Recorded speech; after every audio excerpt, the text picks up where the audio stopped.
we are building a state-based, hyper-local voter protection operation that focuses on 3 key areas. The first is increasing voting options.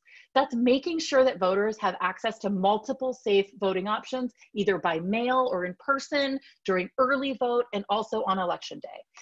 It's particularly important in a pandemic that voters can choose the voting method that works best for their circumstances. More specifically in states, we're doing things like looking at the vote by mail processing times from the primary to see if certain localities maybe are understaffed, or we are working with election officials to review their process and see, are there certain pain points in there that we can help relieve? We're also working with election officials at the state and local levels to advocate for more early voting sites on more days and for longer hours. This will help make in-person voting safer by spreading it out over a longer period and reducing lines. Our second priority area is expanding voter registration.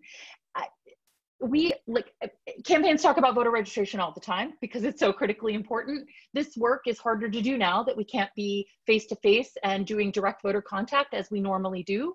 Our state teams are looking for opportunities to make voter registration easier by advocating for online voter registration or looking at the online registration process and trying to simplify it and working with states to just make it more user-friendly. We're also monitoring changes in the voter rolls so that we can reach out to voters who have been wrongfully purged from the rolls or who are at risk of being purged. This is really important this year. You've seen some states, Nevada, others, make announcements that they are proactively sending all registered voters or all active voters absentee ballots or vote by mail applications. All of these types of proactive election mailings, they won't get to voters if they're not registered and they're not registered at their current address. So we are really working hard to make sure that we're getting as many people registered as possible.